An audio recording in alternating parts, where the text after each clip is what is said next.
Halo semuanya, apa kabar kalian para penggemarku? Semoga kalian semua selalu dalam keadaan sehat dan jos mios.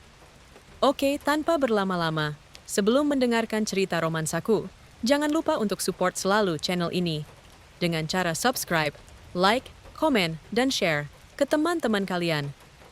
Judul, Setia di Ujung Waktu. Hujan pertama, langit sore itu seperti sedang menahan sesuatu. Awan kelabu menggantung rendah di atas Jakarta, menutup sinar matahari yang biasanya memantul di jendela-jendela gedung tinggi. Bau tanah basah mulai tercium sebelum rintik pertama jatuh. Nadia menarik napas panjang di trotoar Jalan Sudirman. Langkahnya pelan, tubuhnya letih. Hari ini adalah hari yang ia tunggu selama berbulan-bulan. Wawancara kerja pertamanya di ibu kota. Namun semua tak berjalan seperti yang ia harapkan. Suara HRD perempuan tadi masih berputar di kepalanya. Lembut tapi mematahkan harapan. Maaf, Mbak Nadia. Kami mencari kandidat dengan pengalaman kerja yang lebih banyak selesai. Ia mengangguk sopan waktu itu, menahan senyum yang retak, lalu keluar dari ruangan tanpa benar-benar tahu harus kemana setelah ini. Sekarang, di bawah langit Jakarta yang mulai menangis, Nadia berjalan cepat. Rintik hujan jatuh satu persatu di bahunya. Ia menutup kepala dengan tas coklat yang sudah kusam. Langkahnya tergesa. Semakin lama, hujan semakin deras. Lalu lintas menjerit oleh suara klakson dan cipratan air. Orang-orang berlari mencari tempat berteduh. Nadia pun akhirnya berhenti di sebuah halte kecil di pinggir jalan, tempat beberapa orang sudah berdesakan. Nafasnya tersengal, rambutnya lembab, matanya sayu. Ia menatap keluar. Hujan menari-nari di aspal, membentuk genangan yang memantulkan lampu merah dari mobil yang melintas.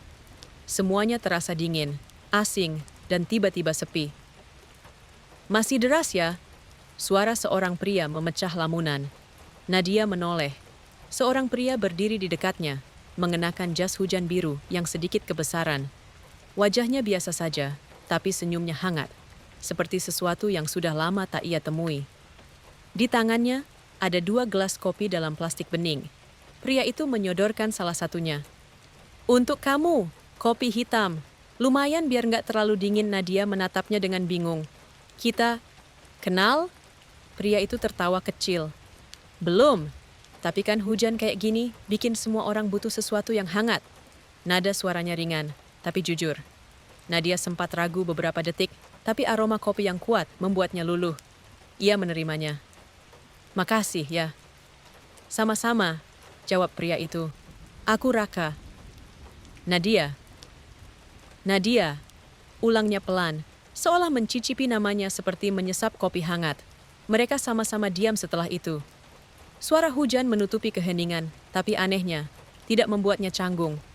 Nadia menatap ke arah luar halte, memperhatikan bagaimana air hujan jatuh di atap seng dan mengalir ke trotoar. Lucu ya, katanya lirih. Hujan bisa bikin orang berhenti. Semua terburu-buru, tapi begitu hujan turun, semua dipaksa diam. Raka tersenyum, menatapnya sekilas. Kadang, Tuhan kasih hujan, biar kita sempat mikir lagi. Tentang apa yang mau kita kejar. Nadia menoleh, sedikit terkejut. Ia tak menyangka pria yang baru ditemuinya di halte punya cara bicara yang dalam. Kamu sering ngomong kayak gitu ke orang asing? Tanyanya setengah bercanda. Enggak. Biasanya aku nggak banyak ngomong, tapi entah kenapa, hujan kali ini beda. Ia menatap ke arah langit, matanya memantulkan warna abu-abu. Kadang, hal terbaik datang waktu kita lagi nggak siap. Kata-kata itu menancap dalam di hati Nadia. Sederhana, tapi jujur. Ia menatap gelas kopi di tangannya. Uapnya perlahan hilang. Setelah beberapa menit, hujan mulai mereda. Orang-orang satu persatu meninggalkan halte. Raka menoleh padanya. Kamu mau aku anter sampai depan? Aku bawa motor? Jalanan masih licin. Nadia menggeleng cepat. Nggak usah, makasih. Aku naik bus aja. Lagi pula aku belum kenal kamu. Bisa-bisa aku diculik. Raka tertawa. Suaranya membuat Nadia ikut tersenyum. Ya udah, kalau gitu sampai sini aja. Tapi, boleh aku ketemu lagi? Kapan? Kalau hujan turun lagi? Nadia menatapnya sebentar, lalu mengangguk pelan. Kalau takdir mau, kenapa tidak? Raka tersenyum. Takdir biasanya datang bareng hujan? Nadia tak menjawab. Ia menatapnya sekali lagi sebelum bus datang. Saat ia naik, Raka masih berdiri di sana. Dengan jas hujan birunya, wajahnya teduh di antara sisa rintik. Di dalam bus yang bergerak pelan, Nadia menatap keluar jendela. Raka semakin jauh, tapi hatinya merasa aneh, seperti meninggalkan sesuatu yang belum selesai. Hujan berhenti, tapi di dada Nadia ada sesuatu yang baru saja mulai turun. Di bawah langit yang sama, sudah seminggu sejak hujan pertama itu, tapi bayangan pria berjas hujan biru masih saja datang setiap kali Nadia menatap langit yang mendung. Nama itu, Raka, entah mengapa menempel begitu kuat di pikirannya, seperti aroma kopi hitam yang masih tertinggal di indera penciuman. Setiap sore sepulang kerja, Nadia selalu melirik halte yang sama. Terkadang ia berharap hujan turun lagi, meski hanya sebentar, seolah hujan adalah satu-satunya alasan yang bisa mempertemukan mereka kembali. Dan seperti menjawab doa diam-diamnya, sore itu langit kembali kelabu. Awan menggumpal berat, lalu titik-titik air mulai jatuh perlahan. Orang-orang berlarian mencari tempat berteduh. Nadia tersenyum kecil. Entah kenapa, langkahnya tanpa sadar mengarah ke halte yang sama. Di sana, sudah ada seseorang yang berdiri. Jas hujan biru yang sama, kopi dalam plastik bening yang sama. Raka, ia menoleh, tersenyum begitu melihatnya.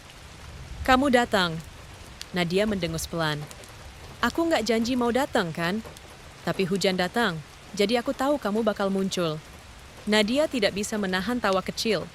Ia menerima kopi yang disodorkan tanpa banyak bicara. Hujan turun lebih deras, membasahi atap halte dan mengisi udara dengan aroma tanah basah. Mereka berdiri berdampingan dalam diam. Namun diam itu bukan kosong. Ada kehangatan yang tak bisa dijelaskan. Jadi, kamu udah dapat kerja belum? Tanya Raka akhirnya. Udah. Kantor logistik di daerah Tebet. Baru seminggu. Wah, hebat dong. Hebat dari mana? Baru juga mulai, gaji masih kecil, kerjaan numpuk. Raka tertawa. Setidaknya kamu berani mulai. Banyak orang berhenti sebelum nyoba. Nadia meliriknya.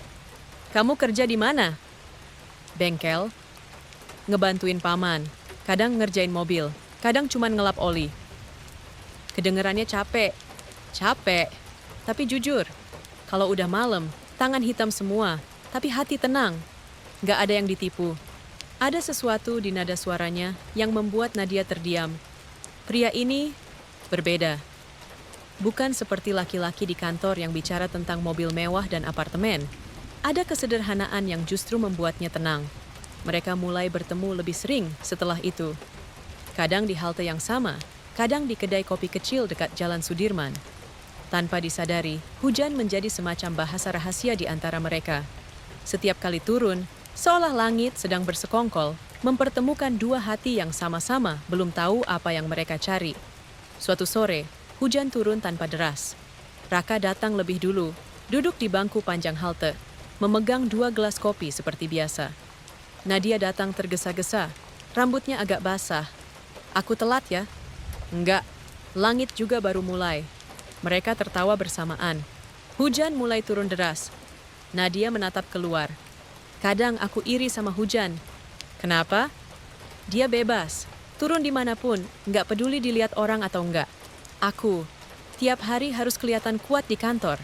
Padahal kadang pengin aja nangis. Raka diam sebentar, lalu berkata lembut. Nggak apa-apa kok kelihatan rapuh. Yang penting kamu nggak berhenti jalan. Nadia menatapnya. Kamu selalu ngomong kayak gitu ya? Puitis banget untuk orang bengkel. Raka tertawa pelan. Mungkin karena tiap hari aku ngelihat mesin rusak. Aku jadi tahu, yang kelihatan kuat pun bisa berhenti kalau nggak dirawat. Mereka saling pandang. Hujan turun makin deras, tapi di dalam halte kecil itu, ada sesuatu yang hangat mulai tumbuh. Beberapa minggu berlalu, hubungan mereka tak pernah benar-benar dibicarakan, tapi perlahan berubah. Ada pesan singkat setiap pagi. Udah berangkat kerja? Jangan lupa sarapan. Langit mendung, bawa payung ya. Nadia tersenyum tiap kali membaca pesan itu.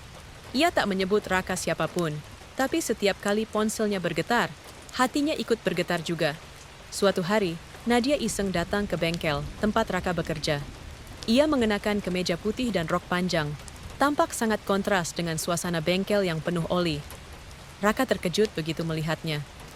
"Kamu, kok kesini? Lagi jam istirahat. Katanya kamu kerja di sini, penasaran aja." Raka menggaruk kepala, wajahnya berlumur oli. "Aku kotor banget, Nad." "Aku tahu." Nadia tersenyum, lalu duduk di kursi plastik di pojokan. Ia memperhatikan Raka yang sedang memperbaiki mobil. Tangannya cekatan, peluhnya menetes. Entah kenapa, pemandangan itu terasa indah baginya.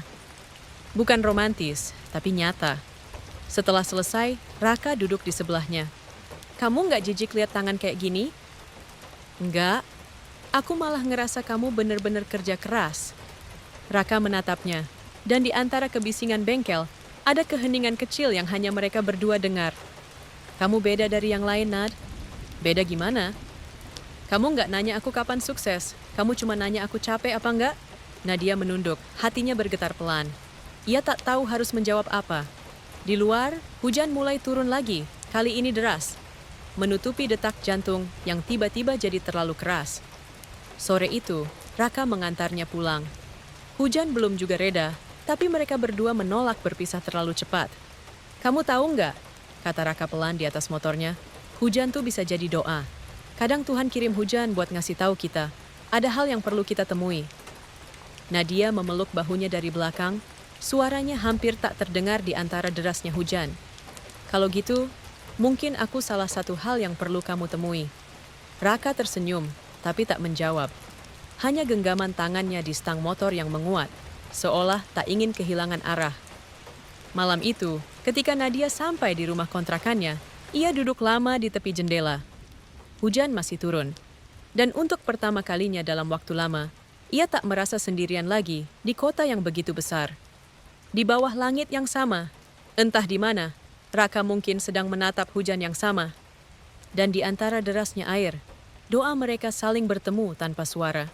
Antara mimpi dan kenyataan waktu berjalan cepat, tapi setiap hujan seolah memperlambat segalanya.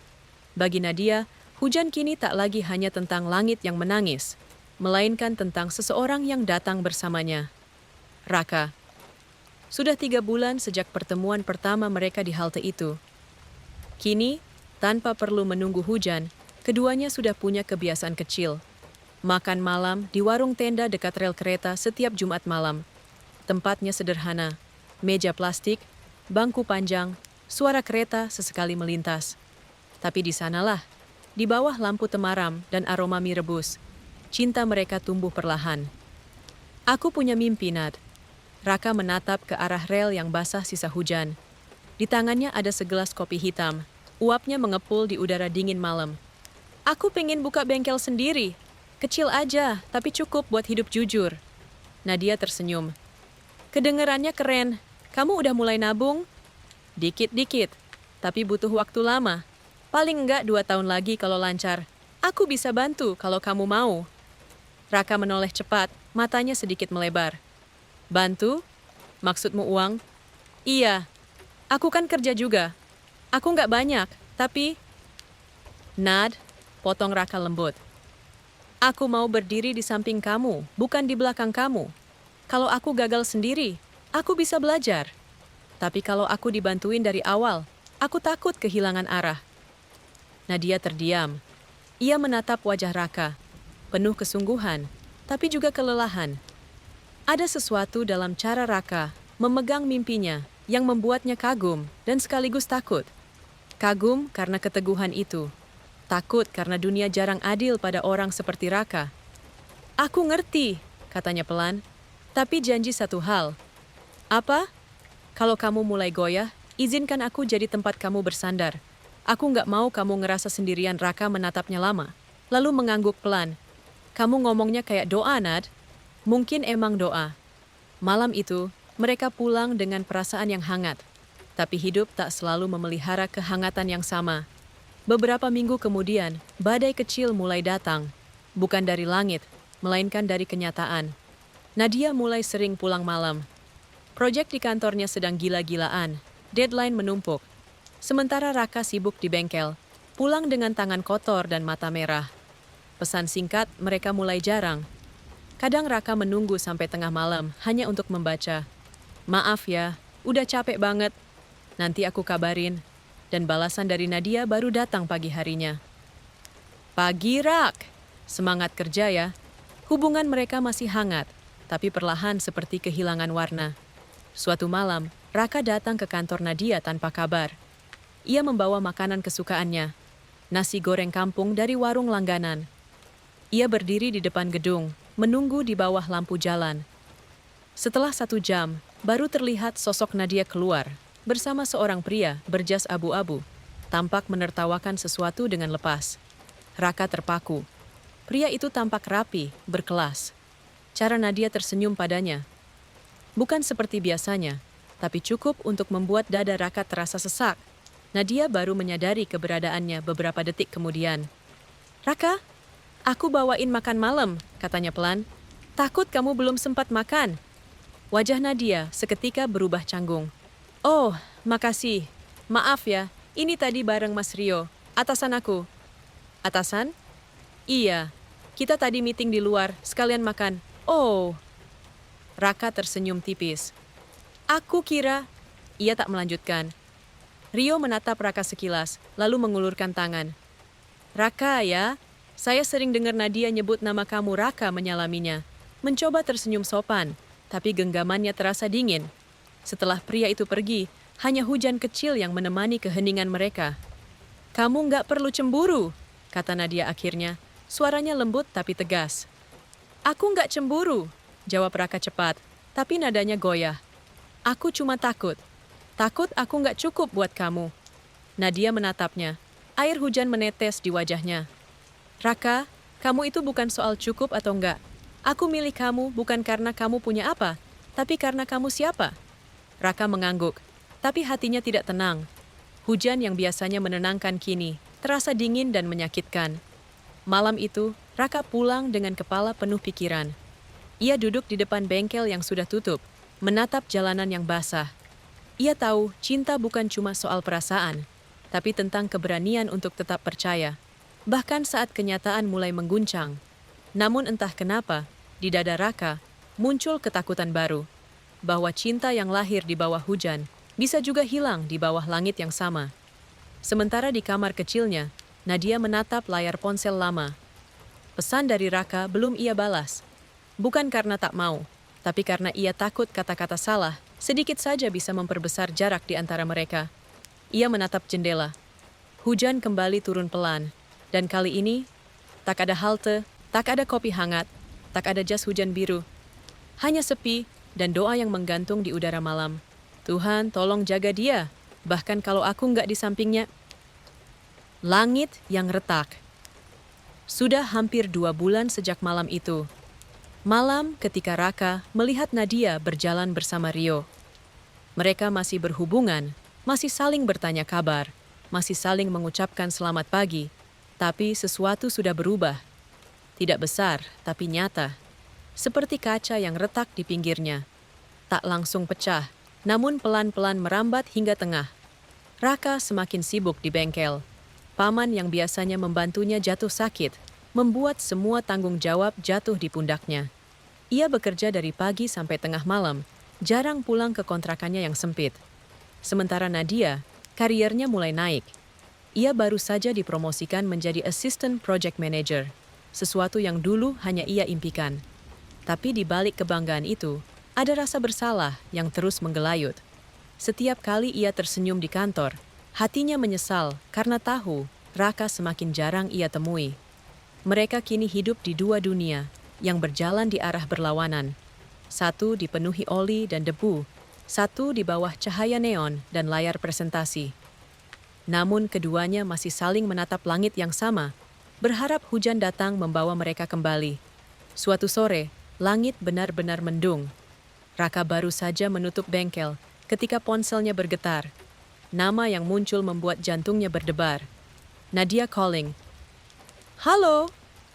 Raka, kamu bisa ke kantor aku sebentar? Aku pengen ketemu suara Nadia, terdengar berat, seperti habis menangis. Tanpa pikir panjang, Raka menyalakan motornya dan melaju menembus hujan yang mulai turun deras. Di depan gedung tinggi tempat Nadia bekerja, Raka berdiri basah kuyup.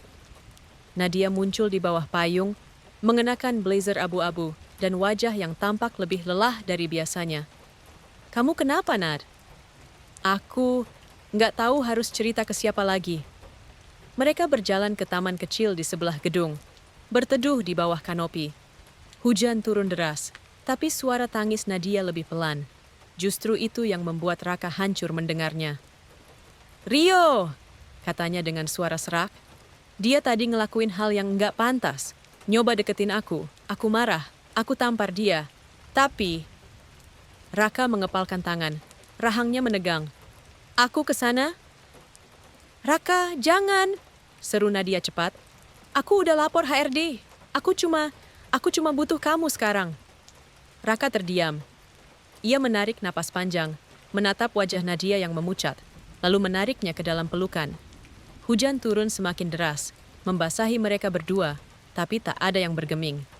Dalam diam itu, Raka sadar, bukan hanya cintanya yang diuji, tapi juga kesabarannya. "Aku di sini nih, Rit," bisiknya pelan. "Selalu." Hari-hari setelah itu, Raka makin sering menjemput Nadia sepulang kerja. Mereka jarang bicara tentang kejadian malam itu, tapi ada rasa saling melindungi yang tumbuh lebih kuat. Namun, ketika cinta terasa aman, dunia kembali menunjukkan sisi kerasnya. Suatu malam, bengkel tempat Raka bekerja kebakaran. Kabel korslet di salah satu sudut menyalakan api, membakar sebagian besar peralatan dan mobil pelanggan. Raka selamat, tapi bengkelnya habis. Ia duduk di trotoar, wajahnya hitam karena asap. Matanya kosong, tubuhnya gemetar. Paman yang selama ini ia bantu menepuk bahunya, menangis tanpa suara. "Kita nggak punya apa-apa lagi, Ra." Kata-kata itu menghantam seperti palu. Semua mimpinya, bengkel sendiri, masa depan bersama Nadia, seolah ikut hangus terbakar. Malam itu, Raka menatap langit yang gelap tanpa bintang, dan untuk pertama kalinya dalam hidupnya, ia merasa benar-benar kalah. Beberapa jam kemudian, Nadia datang. Ia memeluk Raka dari belakang, tangannya bergetar menahan air mata. "Kenapa kamu nggak bilang apa-apa? Aku nggak mau kamu lihat aku kayak gini." "Kayak gini gimana? Kamu pikir aku cuma mau lihat kamu waktu kamu kuat?" Nadia menangis. Raka hanya diam. Matanya memandang sisa bengkel yang tinggal arang dan besi terbakar. "Nad," katanya lirih, "aku pengen jadi orang yang kamu banggakan. Tapi sekarang aku bahkan nggak tahu gimana caranya mulai lagi." Nadia menatapnya dalam-dalam. "Kamu nggak perlu mulai sendiri. Aku di sini. Kita mulai bareng. Tapi aku laki-laki, Nad. Dan aku perempuan yang mau berdiri di samping kamu, bukan di belakang kamu." Air mata jatuh tanpa bisa ditahan. Hujan pun ikut turun, deras dan panjang. Seolah langit turut menangis bersama mereka. Hari-hari berikutnya adalah perjuangan. Raka mulai bekerja serabutan, kadang jadi montir lepas, kadang mengantar barang. Nadia yang kini sudah mapan di kantor, sering membantu diam-diam, membayar kontrakan Raka tanpa ia tahu, atau meninggalkan amplop kecil di bawah helm motornya. Tapi Raka bukan orang bodoh. Suatu malam ia menemukan amplop itu dan langsung tahu dari siapa. Malam itu juga ia mendatangi Nadia. "Kenapa kamu ngelakuin ini?" Suaranya tegang. "Aku cuma pengen bantu." "Tapi kamu malah bikin aku ngerasa kecil." "Kecil?" Nadia menatapnya tak percaya. "Aku cuma peduli, Ra. Peduli bukan berarti harus nyelamatin aku terus." Suara mereka pecah di tengah malam. Hujan turun deras lagi, seolah langit menolak mendengar mereka bertengkar. "Aku cuma takut kehilangan kamu," kata Nadia akhirnya. Suaranya patah. Raka memejamkan mata, napasnya berat. "Aku juga, tapi aku lebih takut kehilangan diriku sendiri." Keheningan panjang jatuh di antara mereka, dan di bawah hujan itu, untuk pertama kalinya, keduanya saling diam tanpa tahu bagaimana memperbaiki yang mulai retak. Nadia menatap Raka yang berbalik dan pergi tanpa menoleh. Langkahnya berat, tapi pasti.